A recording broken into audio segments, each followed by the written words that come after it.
This is Research Like a Pro, episode 185, Revisiting Timelines and Analysis Again.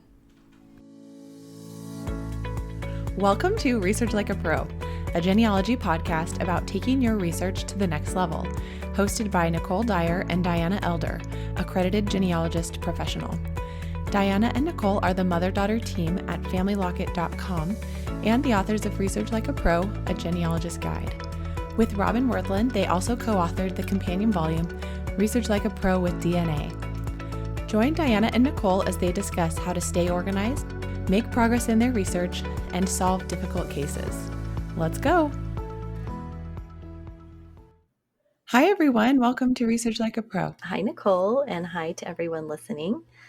We're excited to continue our revisiting the Research Like a Pro steps.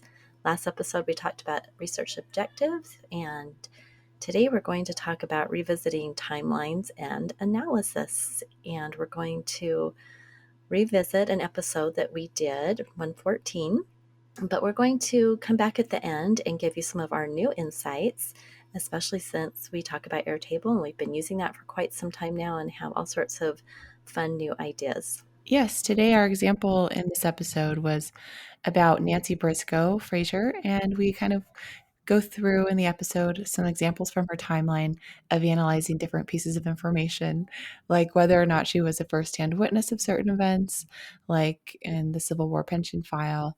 And so it's a good chance to think about analysis and source evidence, information, labels, and those kinds of things. All right, enjoy the episode. Okay, well, today's subject is revisiting timelines and analysis. This topic is kind of the stage where you gather everything that you know about your project or your objective that you've already found in the past, and you just review everything that you have and gathering all the known information, then organizing it into a timeline or a chronology, and then really analyzing each of your pieces of information to understand the source, the information, and the evidence to see what level of quality your information is. I love this process, and I love this step in the process. It is so fun to get out all your records and go through them again and look at them with a new eye. I just find that with every little bit of experience and education I get, I learn more about the records and I see more in the records. And I think this is what is the real value of having someone else look at your research, or when a client gives me a project, and often they've been working on this brick wall of theirs for years and years. But when I go through it and I do the timeline analysis, I just find so much more there than they ever dreamed. And that's just because of more experience. So as genealogists, the more we learn, the more experience we have, we look at our things with a really fresh outlook. And that's the value of doing this timeline analysis. Mm-hmm. You can do a chronology or a timeline. And so I just want to talk a little bit to the differences there.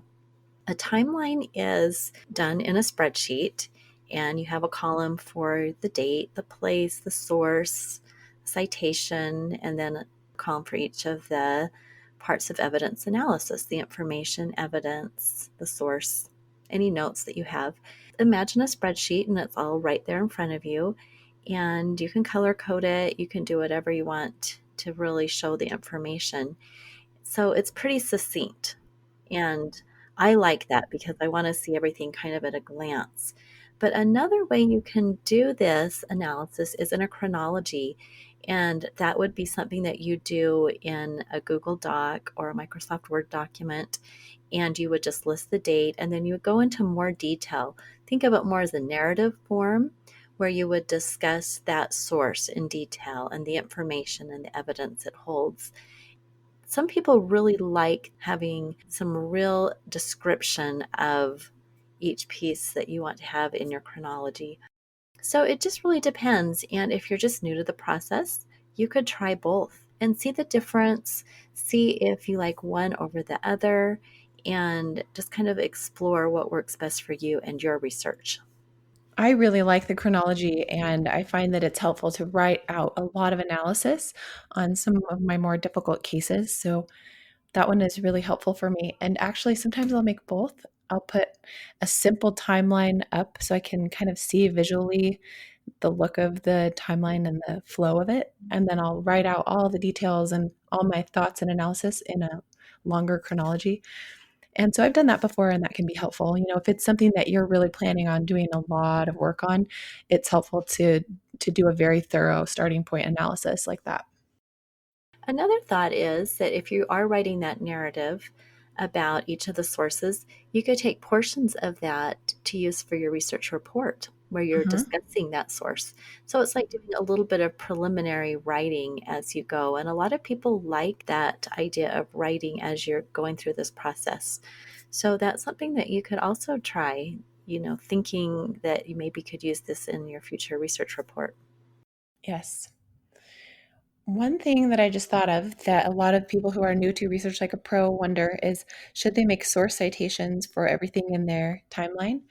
Yes, you should, but if you haven't ever done source citations and you're just making your timeline and this is kind of your first step, you can wait until you get to the source citations step to practice and learn how to do that. And then the assignment we have you do is go back to your timeline and put in all the citations. So, what you need to do in your timeline is make sure you put a link to where that source is located online, or just describe where it is in your file folder so that you can easily get it again when you make the citation. Obviously, it's best to do the citation if you know how, right when you're doing your timeline. But if you don't know how yet, then you'll come back to that later. Right. And I put source citations a little bit later in the process because I wanted people just to have fun with this. And I thought, oh man, if we put source citations right away, that might scare off a lot of people, right? But if you've already done a lot of the process and then you come to that, you're invested in it, and then you'll be able to kind of embrace the source citation. So there's a lot of different order you can teach this process, but you have to just do one thing at a time. All right, let's talk about why we're doing a timeline or a chronology. So, the purpose behind doing this step is to review everything that's known about your research subject and gather everything that's already been done about them. So, you're going to look in your home sources, your family tree that you've created, and you can also look at other people's published online family trees or other published sources that you know about. Like if you know that your aunt has a book about this side of the family, you're going to want to check that if you can when you do this phase of gathering what's already known. This can become a little tricky though as you start gathering what's already known, because you might be tempted to start doing actual research about unknown information and trying to find people who've found out stuff, and that can just go into your research plan. But if you already know that your aunt has that book, you can try to get it and put it in your timeline now. So don't go overboard here. You want to gather what's already known that's, within your access now. And whatever you can't access now or you have ideas to research, that's going to go into your research plan. So I like to check Ancestry published trees to see what other people have found, and Family Search Tree. And sometimes I will integrate some of their conclusions or the sources they have attached to that person as well, if it seems to be correct. And then I'll just analyze that as an authored source in my timeline. I think those are great ideas. And I really like what you said about being careful not to start researching and going down those rabbit holes, but just to put in your notes that this is something that could be future research and could go into the research plan when you get to that step. So we get a lot of questions about this idea of a timeline from people. And one of them is if we could just generate a timeline from Ancestry or Family Search or from your personal genealogical software. And, our answer really is no, because the whole purpose of this is to help you to understand your information better. If you're just using a timeline generated by software, it doesn't make you look at it any differently, really. So, in this process of actually looking at your things again and then analyzing the sources and the information, you create a solid foundation for what you know, and you get a lot of ideas about where you can go further with this. If you haven't looked at this research much or lately, you will have likely forgotten all those little nuances that are going to help you in making your research plan. So you really want to do this yourself. I agree. I think it's really helpful. All right, let's talk about where to create your timeline or chronology. So if you're doing a chronology, you're just going to create it in a document, Word, Google Docs, whatever you're comfortable with. But for the timeline, we suggest using a spreadsheet because it really allows you to sort your data and have more control over it. Obviously, you could also create a table within a document, but I found that those are a little bit clunkier and just have a little less options for sorting and for formatting. So we really prefer using a spreadsheet like Excel or Google Sheets to create your timeline. And of course, we love Airtable now as well. And Airtable is a great option for creating your timeline too, especially if it's a DNA project and you're creating a timeline for your research subject or hypothesized ancestor, and then you're going to be doing DNA matches with it, then it makes sense to just put everything all into one Airtable base. Right. I have gotten so I really like to have everything together in that one Airtable base. It works perfectly to keep it all in one place and it eliminates multiple files. Mm-hmm. Well, let's talk about how much you should include in the timeline. This is another common question because when you're doing this process, you will have defined an objective.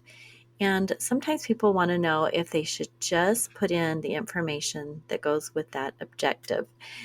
And my thought is always you want to include everything you can about the person because how are you to judge whether that piece of information won't work with your objective? I mean, we find answers to relationships in land records. And if we had excluded putting in some of those different types of records into our timeline, we might have missed pieces of information that are really going to help us.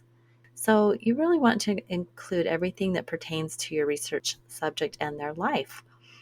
We have this phrase in the genealogy world of reasonably exhaustive research, where we want to examine all possibly relevant sources.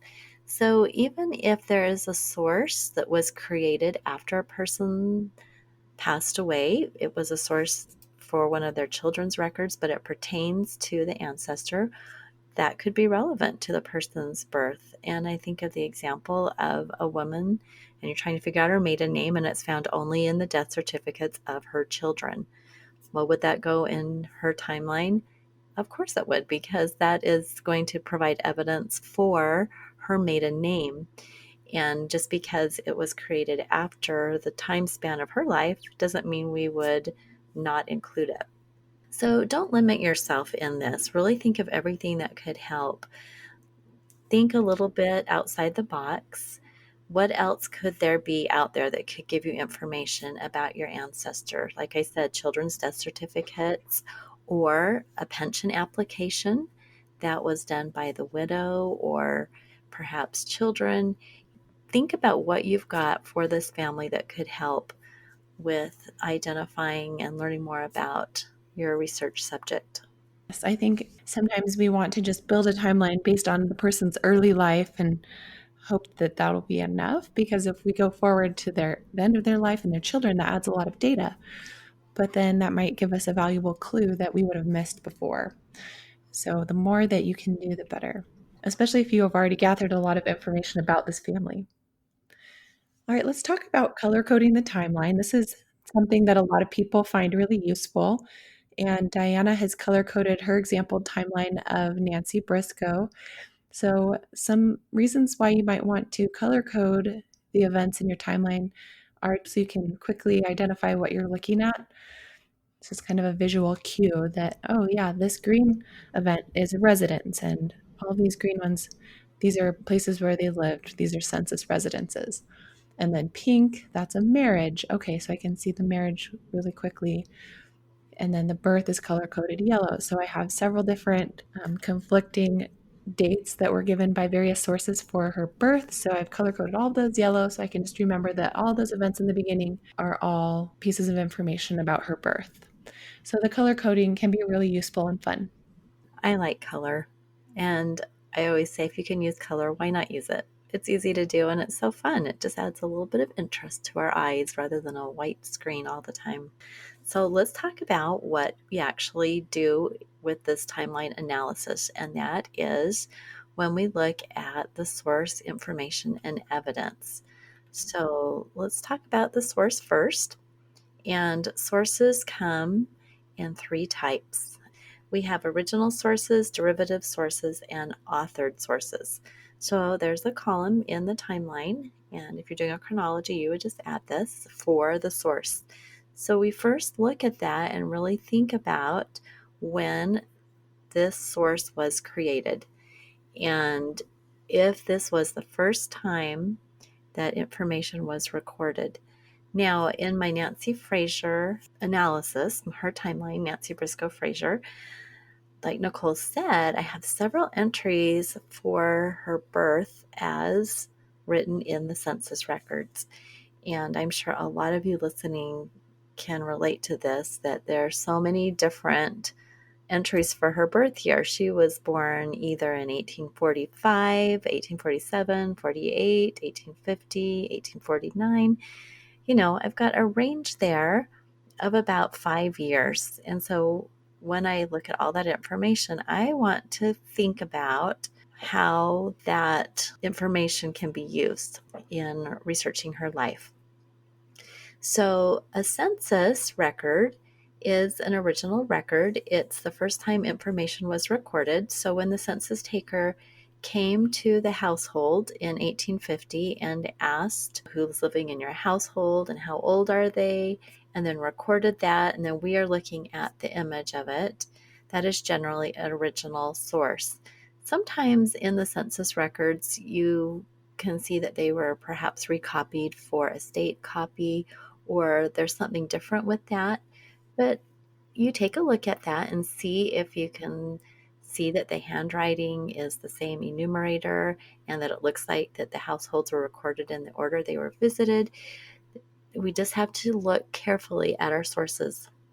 So another example in the timeline is Nancy Fraser's application for a pension. Her husband had died, and in Oklahoma, when they passed the pension law in 1915, she applied for a Confederate pension because of his service in the Confederacy. And that application has been digitized.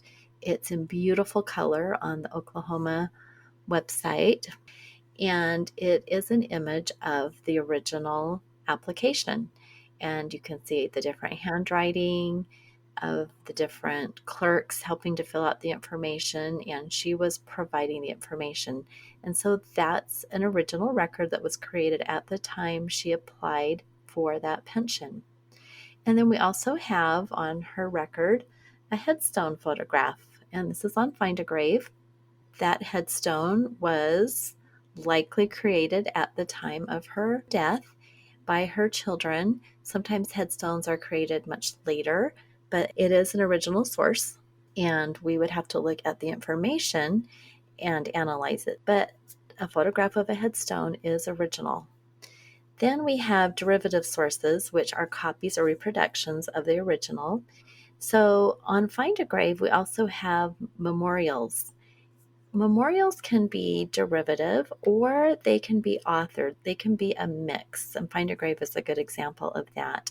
If someone is just simply copying off of that headstone the dates and the names and whatever information there, that would be a derivative because they're making a copy of the original headstone and putting that on Find a Grave as a record. Sometimes those memorials are authored, however, because the person creating those is using other information. And I see this a lot where the information that someone has put on the memorial is different from the headstone. So I always wonder, okay, well, where did that information come from? Did you get that from a death certificate, which differs from the headstone? And we don't always know why someone would have different dates that are on the headstone. So we just look at it carefully and analyze it, trying to decide what could be the most correct. Now, besides derivative, we have the authored source, and this is where we have a mix of the original and derivative. It is authored by someone. We may know who that is, or we may not know. And an example of this would be a county history. In a county history, we often have the author reporting on maybe early settlers, or perhaps someone sent in a biography of their family to be included in that county history. And we could have some derivative sources where the author is maybe gone out and gotten some cemetery headstones and transcribed those and put those into the county history. It can be a huge hodgepodge of different facts. So it can have a good mix of original and derivative, and we call that authored. Another good example of authored sources are family trees, where people have taken a mix of all different kind of records and created this new source, this family tree, that has a mix of different types of sources.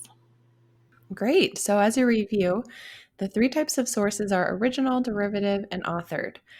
An original source is the first time information is recorded. A derivative is a copy or a reproduction, translation, or transcription of that original. And then authored is a mix of the two. Okay, now let's go on to information. The information item that you are specifically looking at, and there might be several within a source, and usually there are, you can't figure out what type of information it is until you've determined who the informant for that information was. The informant is just the person giving the information to the person recording it. If it's primary information, then that information was given from a witness to the event. It's a firsthand account. So, in Diana's timeline for Nancy Briscoe, an example of primary information is when Nancy gave information about her marriage on her pension application. She was present at that marriage and she remembers it. So, she is a primary informant. Now, she didn't actually remember the date of her marriage, she just put the month and the year, right? Right. She put October 1863. So even though she didn't remember the exact day, or maybe she just didn't put the exact day, we don't know, she's still a primary informant because she was there at that marriage. And so we can also analyze the informant's reliability and their memory at the time they're giving the information, but that doesn't change the fact that it was primary information. Another example of primary information is in Diana's timeline for Nancy's death date. So, in the pension file that Oklahoma has for Nancy Briscoe Frazier, that file contains a letter written by her son, Ed Frazier, which had Nancy's death date, and he was telling the pension board she died on this date. So, that's primary information because he was a witness to when she died because he was there with her. Now, obviously, the difference between firsthand accounts and people who are not witnesses is that they heard it from someone else. And so that makes the information secondary. So, in the timeline, the example of Nancy's birth date from the pension application, that is secondary information because even though she was present at her birth, she was not a reliable witness to her birth because she was an infant. So that was told to her, you were born on such and such date. And that was something that she was told, and then she shared as secondary information on her pension application. Another piece of secondary information from the timeline is when Nancy reported her husband's military service. So I did think about this a little bit because she might have been a witness to his service if she knew him at the time he went into the military and she saw him, with his unit. Maybe she could have been a witness to it. Or maybe they got married afterward and she didn't know him at all. Like she had never met him until after. And he told her about his military service. And therefore, she was not a witness to it. And she just heard it from him. So, what do you think, Diana? I was thinking that it was secondary, but as I did more research on her, they got married in 1863, smack dab in the middle of the Civil War, and her husband, Richard Frazier, joined Captain Clanton's company, which was organized right there in the area they were living. So I have a feeling that she knew very well all about the company that he joined because her mother was a Clanton, and I'm guessing this was probably an uncle or a relative. So she very well could have been a firsthand witness of his service. Mm-hmm. And I think she gave really specific information all about which company and everything, right? Yeah, she did. She talked about how first he was in the infantry and then he was in the cavalry and he was in Marmaduke's division. So there is specific information there, which makes me think she was probably more of a firsthand witness to that than we might have thought. Now, contrast that with my other great-grandmother, Isabel Royston, and her husband served in the Confederacy in Alabama, and she was in Missouri. And so they didn't get married until they were both in Texas. So she would not have been firsthand. She would have definitely been a secondary informant on her pension just because he told her that he was serving in Alabama. So I think those are two good examples of different scenarios. For sure. And if I remember right, Isabel didn't know anything about Robert's company at all. She just said he was a sharpshooter. Exactly. Yeah, so sometimes you can look at the information that's being given, and that can help you determine whether or not it was probably primary or secondary if you're not sure. But sometimes we don't know. And that brings me to the final category of information, which is undetermined. You can't tell who the informant was for sure, or you can't tell if the informant was an eyewitness to the event. But you can always make an educated guess, like I was saying, if you look at the information and compare and contrast it and correlate it with the other information that you have and try to figure out how accurate it was and make an educated guess. So, for all the census information, except for 1940, we don't know who the informant was for the family information, names and birth dates and things. So, we just have to kind of guess. Usually, the informant was supposed to be the head of the household, but the enumerator was able to ask someone else if the head of household was not available. So, sometimes you can kind of figure it out. Maybe if all the information seems a little off, then maybe it was a farmhand giving the information who didn't know, or something like that. So, on the census, all that information is undetermined except for the residence, which is primary information because the enumerator came to their house and witnessed where the family lived at that point in time. So, the fact that they lived in 1850 in a certain location is primary information. Another example of undetermined information is a headstone. So, the headstone itself, if you have an image of it or you see it in person, is an original source, but the information on it usually doesn't say who gave that information. It doesn't say this headstone was created by so and so, although sometimes it does, which is so nice when it says erected by so and so. But even if it was paid for and created by one of the children, it doesn't mean that child was the one who was saying the birth and death date. Probably was, but you still don't know for sure. The birth is probably almost certainly going to be secondary because if a person lived to an old age, the people who are still around making the headstone probably weren't an eyewitness to their birth unless they were older than the person who died. For the death date, that one could be primary, but we don't know. So it's still undetermined. But the person who created the headstone maybe was a witness to the person's death. And so it could be primary. Okay, so I have a really good example from my latest project that I did.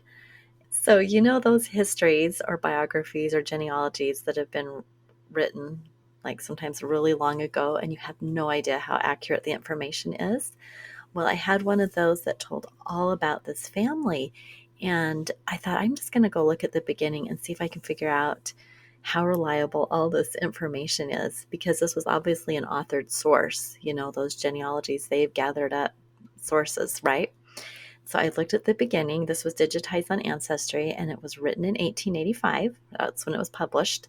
And then it had this note about the author, and it talked about how he had scoured libraries and records and various repositories, and he had talked to all sorts of different family members to get the information. And then he named the specific person who gave the information for the family I was researching. And it turned out that he was an older brother of this research subject, and he would have known him really well. So it was so fun because I was actually able to figure out an informant and to figure out that most of the information was primary information out of that genealogy. Oh, wonderful. But you know, you had to scroll to the beginning and then really read all that front matter. So if you have a family history, it's really worth doing some exploration, which is why we want to do this analysis on our sources. Yes, and that is a really good point that to do source analysis, we really have to understand the source and try to figure out who created it. Sometimes, especially with books, that means like looking through the whole book. It does. It does. And even with microfilm, a lot of times I will have a collection of, let's say, marriage records. And sometimes you have to scroll right to the beginning of the microfilm or the digitized microfilm that we usually use now. And sometimes there'll be some explanation there. We really have to do some good detective work on our sources to understand the information in them. It all goes together. Yeah, and sometimes on like microfilms or books of church records, at the beginning it will tell you the name of the person who was recording it and their system. If the pastor or whatever would do the burial ceremony and then record it, then you can kind of see, oh yeah, this is a firsthand account because he was there at the burial. Exactly. I think one of my most interesting cases involved a book where a woman, it literally said at the beginning of the book that this woman looked out her window every day and wrote down all the happenings in the little neighborhood, which just totally cracked me up. And then she had a scrapbook of all the newspaper clippings. And so so that was the source, this book of this woman recording things that were happening and then the newspaper clippings to back those up. So that's the fun about genealogy. We never know what we're going to find. That's great.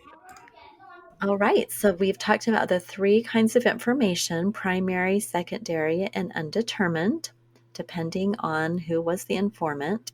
Now we're going to talk about the three kinds of evidence. We have direct, indirect, and negative evidence. And evidence is all about the research question or the question that is answered by the information. So, in direct evidence, the information answers the question directly. So, we have the question for my Nancy Briscoe: when was she married? Well, we have direct evidence in that widow's pension application because it has a question: when were you married? And she records there that it was October of 1863. It doesn't necessarily mean that that's accurate. It's just directly answering the research question. It doesn't have to be complete information to be direct evidence. Nancy obviously didn't quite remember the day she was married, but she remembered October.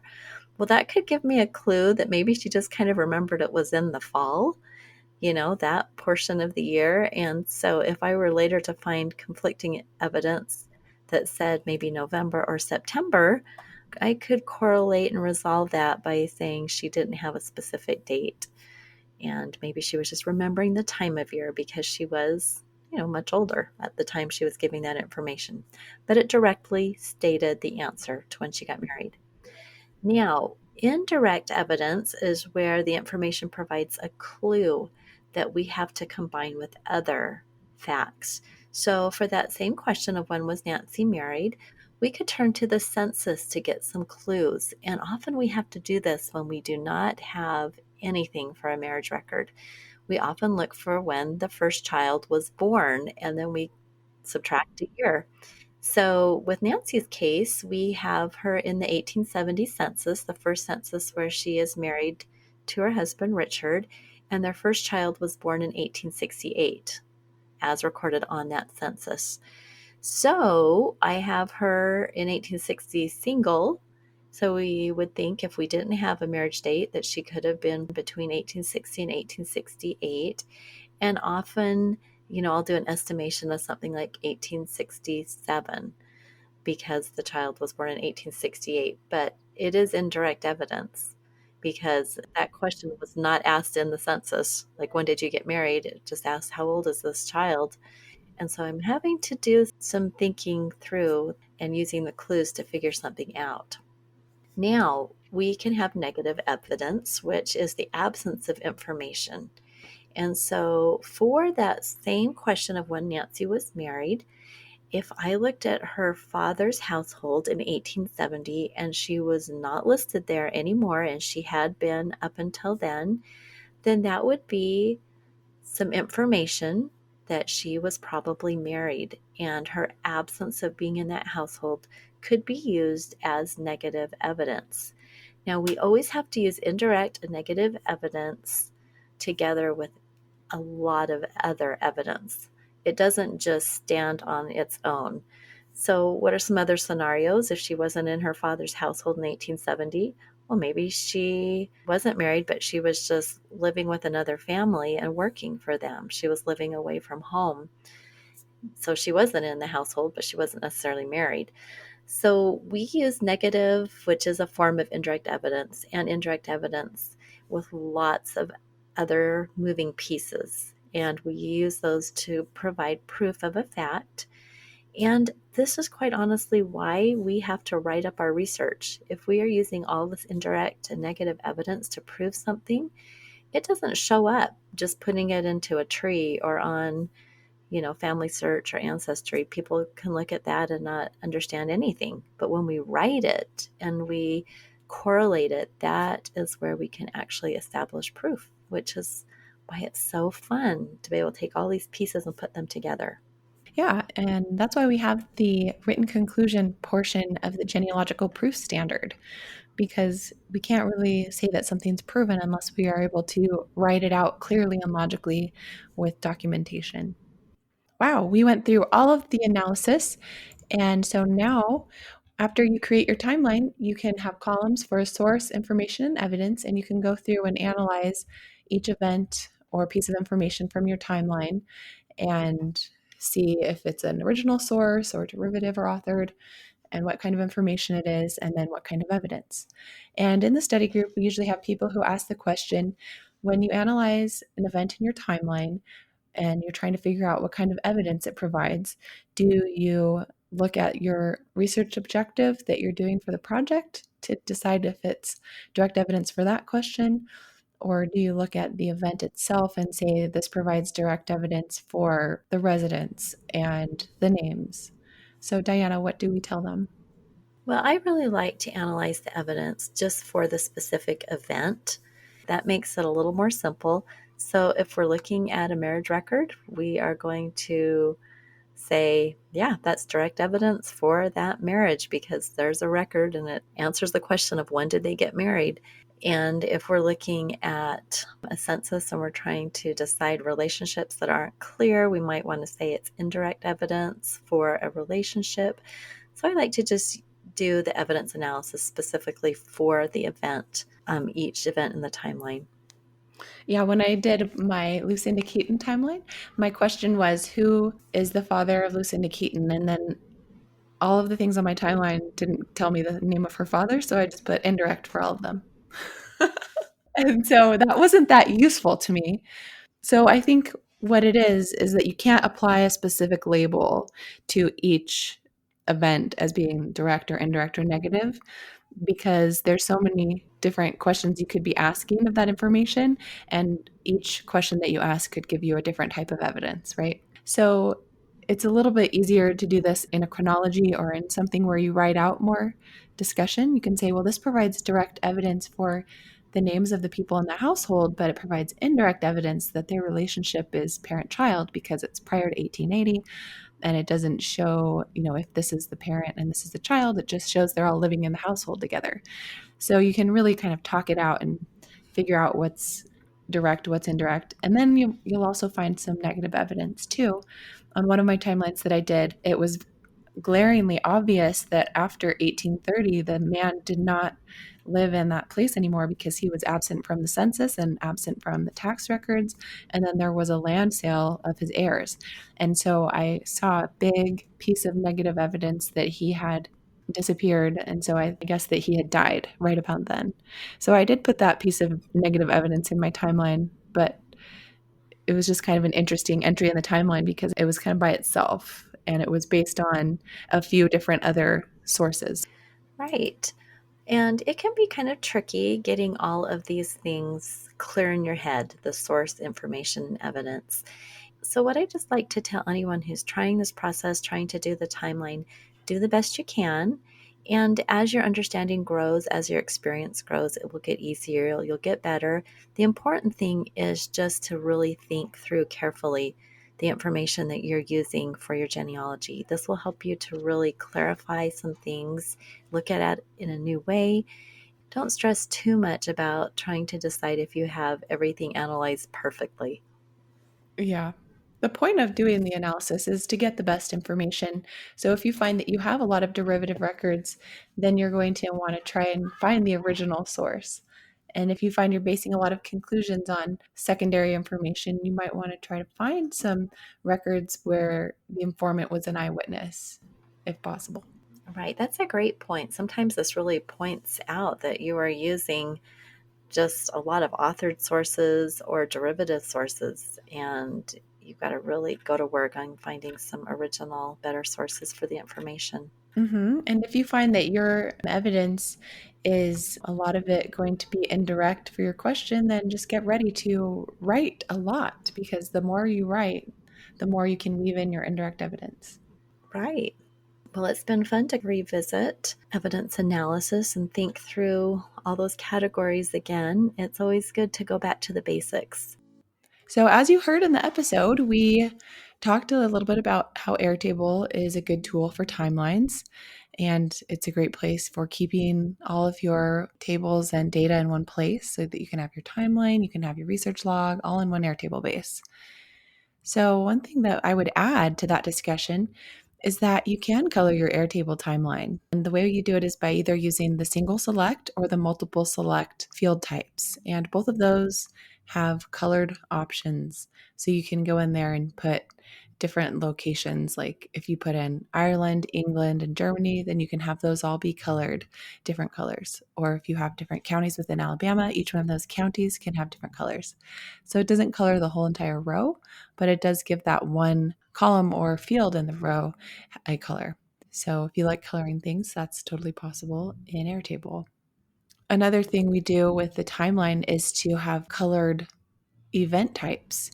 And Diana talked about this in the episode about sometimes it's nice to have different colors for all the birth information and like a different color for all the residence information so that you can see at a glance what event type you're looking at in the timeline. So you can also do this with Airtable in the single select field type, and you can just select this event, this row is a residence, and so it's blue. So that's a fun thing you can do in Airtable. Yeah, I love the colors. For some reason, just because I'm sitting at a computer all day, having a little bit of color in my life makes things so much more fun. And Airtable is really fun to fill out. So I have to admit that I like that part of it. So in my Airtable base, I have a table for the timeline, and these are the columns that I use now. Event, which is the primary field where you can just kind of describe the event in 3 or less words, like 1850 census for John. And then the date, which is a single line of text field type and not the date, because I like to put it in genealogical date format, which most computers don't do. So I just use single line of text. And then because it's not in a date format, you do have to sort it yourself, which is fine. I usually just insert the events in the place where they belong in the timeline, or you can drag and drop the rows into the right place. And then there's the type, and this is where I do a colored event type like birth, residence, marriage, death, immigration, etc. And then the next field or column is place. And I also do a single select field type with this so I can have colored options so I can see where the event occurred at a glance by color. And then details is a long text field. Source citation also is a long text field with the rich formatting option turned on so that I can use italics. Then the next column is a URL pointing to where that record is located if it's online. And then notes, long text paragraph field. And then fan club, which is a link to the fan club table so that I can put in any people that are also present on that record or at that event in the ancestors timeline so that I can get an idea of their fan club.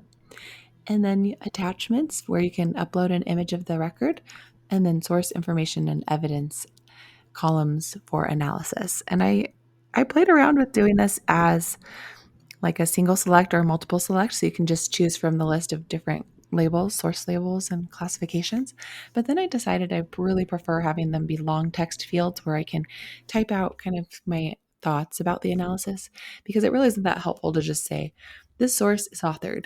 It's more helpful to say, this is an authored source because, and this author didn't seem to use source citations. And so you can kind of comment on the quality of that author, because if they were a really good author, then maybe it would be a weightier piece of evidence. But if it was a lower quality author that didn't cite sources and maybe seem to be relying on oral legends, then you would want to put less weight on that evidence.